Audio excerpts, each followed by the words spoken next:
आप सभी को मेरा प्यार भरा नमस्कार। मैं शैलेश कुमार, स्वागत है आप सभी का आपके अपने YouTube चैनल इसका इंग्लिश क्लास में। मेरे प्यारे दोस्तों, आज जो आप लोगों को पढ़ना है फ्रेजल वर्ब पढ़ना है। पिछले क्लास में भी फ्रेजल वर्ब हुआ था, बहुत इंपॉर्टेंट है। आने वाले हर कॉम्पिटिटिव एग्जाम में आपको ये पूछा जाएगा। ठीक है जी, आइए इसे सुनिए, सीखिए और समझिए। इंग्लिश पढ़ने में, इंग्लिश बोलने में, इंग्लिश लिखने में भी आपको काफी हेल्प मिलेगा। ठीक है, देखिए थोड़ा सा तबीयत खराब है इसलिए खांसी आता है। ये पहला क्या है?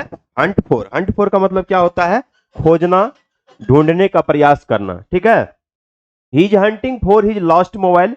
वह अपना खोया हुआ मोबाइल खोज रहा है। ठीक है, तो हंट फॉर का मतलब होता है खोजना या ढूंढने का प्रयास करना। अब आपको ये याद है तो बहुत सारा सेंटेंस बोल सकते हैं। वह अपना खोया हुआ मोबाइल खोज रहा है, या कलम खोज रहा है, ठीक है, या वॉच खोज रहा है, घड़ी खोज रहा है। तो किसी भी सेंटेंस में आप बोल सकते हैं इसको। ठीक है, हेल्ड ओवर का मतलब क्या होता है? स्थगित करना। ठीक है, कोई काम हो रहा है, किसी कारण से उस काम को स्थगित कर दिया गया। तो हेल्ड ओवर का मतलब क्या होता है? स्थगित करना।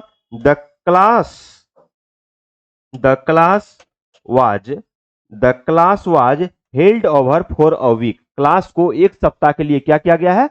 स्थगित कर दिया गया है, बंद कर दिया गया है, और एक सप्ताह के बाद वो स्टार्ट होगा। तो स्थगित करना। ठीक है जी, ऐसे पोस्टपोन्ड का भी मतलब होता है स्थगित करना। इंग्लिश मीनिंग आप याद रखिएगा। तो हेल्ड ओवर का मतलब क्या होता है? स्थगित करना। ठीक है, नेक्स्ट देखिए, नेक्स्ट क्या है? Jump eight. ठीक है, देखिए जंप एट का मतलब क्या होता है? उत्सुकता से स्वीकार करना। उत्सुकता से स्वीकार करना। अगर आपको कोई भी चीज कुछ बोले या कोई भी चीज कुछ दे, तो उसको पूरा खुशी के साथ, है ना, क्या किए? ले लिए, स्वीकार कर लिए, एक्सेप्ट किए। देखिए सेंटेंस देखिए क्या है? He jumped at his proposal of marriage. वह अपने शादी के प्रस्ताव को उत्सुकता के साथ क्या किया? स्वीकार किया, है ना, खुशी के साथ स्वीकार किया। जब शादी का प्रपोजल आता है तो क्या करता है जी? हर कोई स्वीकार कर लेता है उसको। ठीक है जी, तो स्वीकार कर लेता है। किस कंडीशन में स्वीकार करेगा? जब उसके लायक रहेगा तभी ना। ऐसी बात तो नहीं है कुछ भी आ गए उसको स्वीकार कर लिए, ऐसा नहीं होता है। ठीक है, देखिए कीप बैक है। कीप बैक का मतलब क्या होता है? रोक लेना या दबा देना। ठीक है, कीप बैक का मतलब क्या होता है? रोक लेना या दबा देना। जैसे देखिए कभी कभी प्रोटेस्ट होता है, जो भीड़ होता है ना, आदमी आंदोलन करता है, तो पुलिस क्या करते हैं? एक बैरिकेड लगा देते हैं। वहां पे एक क्या डेडलाइन रहता है कि वहां से इसको, जो भी आदमी है जो प्रोटेस्ट करने वाला है, वह उसके बाहर रहेगा, उसके अंदर नहीं आएगा। ठीक है जी, क्या है? Barricades where erected. बैरिकेड्स को खड़ा किया गया है। कहां पे खड़ा किया गया था? To keep back the crowds. भीड़ को पीछे रखने के लिए क्या किया गया था? बैरिकेड्स लगाया गया था। समझ गए जी? अब देखिए नेक्स्ट क्या है?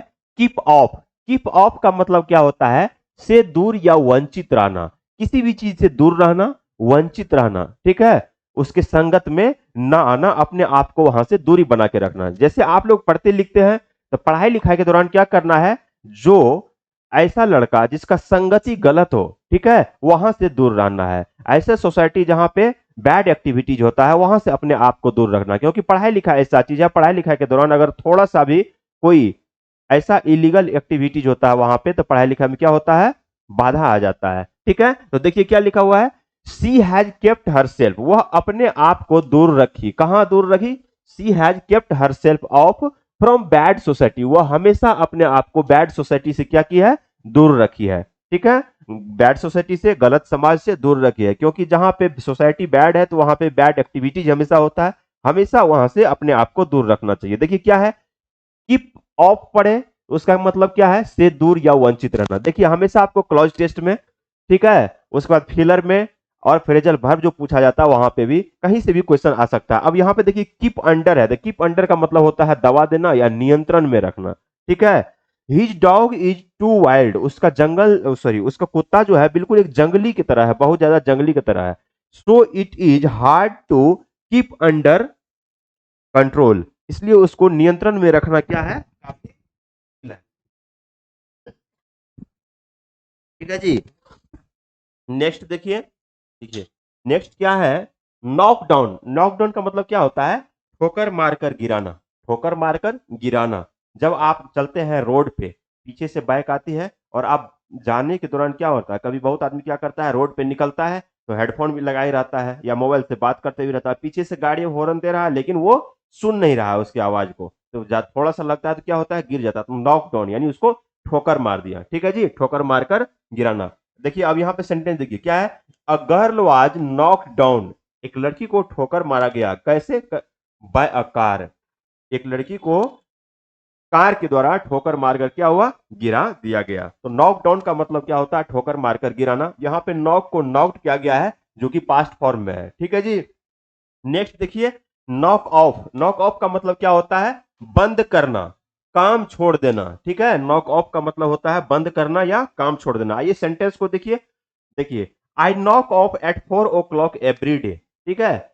जो ऑफिस में जो जाते हैं आप काम करने के लिए, क्या होता है उसका एक ड्यूरेशन होता है कि 10 बजे से 4 बजे तक। तो 10 बजे कोई आदमी क्या करता है, अपने काम को छोड़ के फिर ऑफिस से अपने घर चला जाता है, फिर दूसरे दिन आता है 10 बजे, और फिर 4 बजे तक रहता है, फिर 4 बजे चला जाता है। 10 बजे क्या करता है, वो अपने काम को बंद करता है। तो अगर आपको इंग्लिश बोलना हो, इंग्लिश पढ़ना हो, इंग्लिश लिखना हो या एग्जाम में स्कोर करना हो, तो उस कंडीशन में आपको ये याद रखना पड़ेगा, क्या है, नॉक ऑफ। नॉक ऑफ का मतलब क्या होता है, बंद करना, ठीक है, या काम छोड़ देना। तो क्या है, I knock off at 4 o'clock every day, मैं काम बंद करता हूं प्रत्येक दिन 4 बजे, ठीक है जी।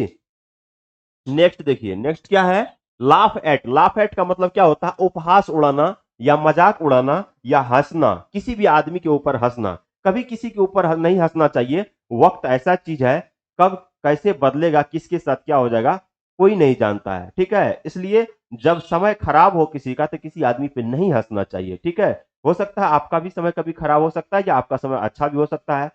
कल किसी का समय खराब था, उसका आने वाले समय में भी क्या हो सकता है, उसका भविष्य अच्छा हो सकता है, उसका समय अच्छा हो सकता है। समय अच्छा होता नहीं है, आदमी को अपने कर्म से, अपने मेहनत से अपने आप को अच्छा बनाना पड़ता है। कहा गया manage the architecture of his future, मनुष्य अपने भाग्य का निर्माता खुद होता है, ठीक है जी। तो कभी किसी का समय खराब है तो वो अपने मेहनत से समय को अच्छा कर लेता है, इसलिए किसी के ऊपर हंसना नहीं चाहिए, मजाक नहीं उड़ाना चाहिए। तो लाफ एट का मतलब क्या होता है, उपहास उड़ाना या मजाक उड़ाना या हंसना। We should not laugh at the poor, we should not laugh at the poor, हम लोगों को गरीबों के ऊपर नहीं हंसना चाहिए। गरीबी किसी से पूछ के नहीं आती है ना। कभी कोई भी आदमी गरीब हो सकता है, बहुत बड़े पैसे वाले भी क्या होता है कभी कभी दिवालिया हो जाता है। जैसे विजय माल्या का नाम सुने होंगे, इंडिया से बहुत सारे बैंक से क्या लिए, पैसा लिए, और उतने बड़े कंपनी के मालिक थे, बहुत सारा पैसा था, लेकिन फिर भी उसको भागना पड़ा। तो समय का चक्र चलता है, तो बड़ा बड़ा आदमी को जीरो पे ला के रख देता है, ठीक है जी। उसके बाद देखिए, लुक फॉर। लुक फॉर का मतलब क्या होता है, ढूंढना या खोजना, ठीक है।